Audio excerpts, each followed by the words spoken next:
ఏబిఎన్లో మహిళల్ని కించపరుస్తూ వైఎస్ఆర్ కాంగ్రెస్ పార్టీ నాయకుల కుటుంబాలని కించపరుస్తూ కొన్ని వార్తలు ప్రచురించడం జరిగింది. పెళ్ళాలకి పెళ్లి చేస్తారు, ఇలాంటి నోటితో చెప్పలేని కొన్ని అసహ్యమైన పదాలని వాడుతూ వాళ్ళ వార్తలను ప్రచురించడం జరిగింది.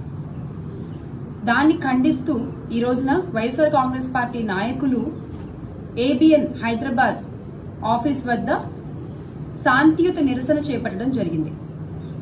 అంటే అసలు మహిళలపై అంత జుంసకరమైన వైఎస్ఆర్ కాంగ్రెస్ పార్టీ నాయకుల కుటుంబాలపై అంత వాళ్ళని కించపరుస్తూ మీ ఛానల్లో వార్తలు ప్రచురిస్తే దాన్ని వైఎస్ఆర్ కాంగ్రెస్ పార్టీ నాయకులు శాంతియుతంగా ఖండిస్తూ నిరసన చేస్తూ ఉంటే అక్కడికి పోలీసులు రావడం, పెద్ద డ్రామా క్రియేట్ చేయడం, తప్పుడు వార్తలు రాసిన వాళ్ళని వదిలేసి శాంతియుతంగా నిరసన చేస్తున్న వైఎస్ఆర్ కాంగ్రెస్ పార్టీ నాయకులపై దాడికి పాల్పడడం, వాళ్లపై వాళ్ళ పోలీస్ జుల్లుంని చూపించడం.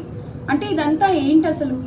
ఇదంతా ఏంటి అంటే జగన్మోహన్ రెడ్డి గారు ఆంధ్ర రాష్ట్ర భవిష్యత్తు కోసం చెప్పిన మంచి మాటల్ని డైవర్ట్ చేయడానికి అసలు ఈ వార్తల్ని ఏబిఎన్ లో ప్రచురించడం జరిగింది. ఇది మీ డైవర్షన్ పాలిటిక్స్ లో ఒక భాగం. మీరు కొత్త పలుకు అని చెప్పుకునే ఏబిఎన్ ఛానల్లో చెత్త పలుకులు చెప్తూ ఉంటారనడానికి ఇది మరొక నిదర్శనం.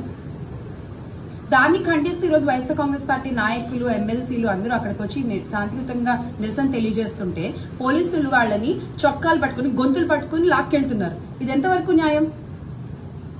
అంటే మీరు దీనివల్ల ఏం చెప్పాలనుకుంటున్నారు? ఏబిఎన్ లో మేము మహిళల గురించి ఇలాగే మాట్లాడతాం, ఏబిఎన్ లో మేము మహిళలపై ఇలాంటి వార్తలే రాస్తాం అని మీరు చెప్పాలనుకుంటున్న ఉద్దేశమా ఇది? అరే మీరు చేసింది తప్పు, మాట్లాడింది తప్పు అని చెప్పి మా వాళ్ళు ప్రశ్నిస్తున్న గొంతులు నొక్కేస్తారా మీరు? వాళ్ళపై పోలీసులను పంపించి దాడులు చేపిస్తారా? లేదంటే చెప్పేసేయండి మేము ఇలాగే ఉంటాము, చంద్రబాబు నాయుడు గారి పాలనలో మహిళలకి దక్కే గౌరవం ఇదే, ఏబిఎన్ లో చంద్రబాబు నాయుడు గారి ఆల్మోస్ట్ ఇంకా సొంత ఛానల్లోనే చెప్పుకోవచ్చు కదా, ఏబిఎన్ లో మేము మహిళల మీద ఇలాంటి వార్తలే రాస్తాము అని చెప్పేసేయండి. ఎవరన్నా మాట్లాడితే మేము వాళ్ళపై పోలీసులు పంపిస్తాము, గొంతులు పట్టుకుని లాక్కెళ్తాము, మీరు శాంతియుతంగా నిరసనలు తెలియజేస్తున్నా కూడా మేము ఒప్పుకోము, మాకు కుదరదు అని చెప్పేసేయండి మీరు ఓపెన్ గా. మళ్ళీ ఎక్కడన్నా మీటింగులు పెట్టినా ఏం చేసినా మేము మహిళలకి చాలా గౌరవం ఇస్తాము, మహిళలంటే మాకు చాలా ఆప్యాయత, ప్రేమ అని మాట్లాడుతూ ఉంటారు కదా కూటమి పెద్దలందరూ.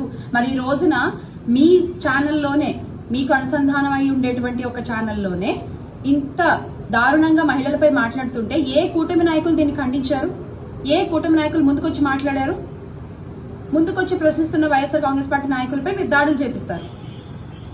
ఇది మీ పాలన. అరే ఎంత గొప్పగా ఒక ఆడపడుచుల్ని గౌరవించేటువంటి స్వర్గీయ నందమూరి తారక రామారావు గారు ఎంత గొప్పగా మహిళల్ని గౌరవిస్తూ ఉండేవారు ఆ టైంలో. ఎంత ఆయన స్పీచ్ మొదలు పెడితేనే నా అక్క చెల్లెమ్మలకి, ఆడపడుచులకని మాట్లాడేవారు ఆయన. అలాంటి ఒక పార్టీని మీరు ఈరోజు కైవసం చేసుకుని వెన్నుపోటుతో మీరు ఈరోజు మహిళలకు ఇస్తున్న గౌరవం ఇది రాష్ట్రంలో.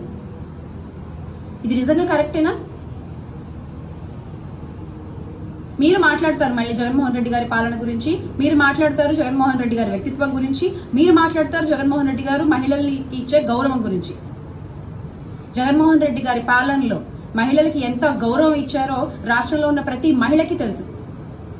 వాళ్ళ రక్షణ కోసం దిశ వంటి యాప్లను ప్రవేశపెట్టి వాళ్ళ రక్షణ కోసం దాన్ని చట్టం చేయాలని పోరాడినటువంటి వ్యక్తి వైఎస్ జగన్మోహన్ రెడ్డి గారు. ప్రతి ఒక్క ఆడపిల్లల్ని అక్కగా, చెల్లెమ్మగా భావిస్తూ చూసేటువంటి వ్యక్తి వైఎస్ జగన్మోహన్ రెడ్డి గారు. అంతేగాని మీలాగా ఏ రోజు మీ పార్టీ మహిళల మీద మాట్లాడలేదు, ఏ రోజు మీ పార్టీ నాయకుల పెళ్లాల గురించి ఇలా తప్పుడు వార్తలు ప్రచురించలేదు, ఏది చేయలేదు. దయచేసి ఆ వార్తల్ని మీరు వెనక్కి తీసుకోండి. మేము చేసిన తప్పు, ఇలా మాట్లాడి ఉండకూడదు అని బహిరంగ క్షమాపణ చెప్పండి. మీ తప్పుని సరిదిద్దుకోండి. మీరు తప్పులు చేస్తూ పోతే చూస్తూ ఉంటామని మాత్రం అనుకోవద్దు. ఈ రోజున వాయిస్ ఆఫ్ ఏపీగా ఉంది వైఎస్ఆర్సీపీ. ఖచ్చితంగా ప్రతిదీ క్వశ్చన్ చేస్తూనే ఉంటాము, మీరు ఎన్ని దాడులు చేసినా. ఈ రోజు తాడిపత్రి చంద్రశేఖర్ అన్నపై, ఎర్రగొండపాలెం గౌరవ ఎమ్మెల్యే గారిపై ఇదాన్ని మీరు ప్రవర్తించే తీరు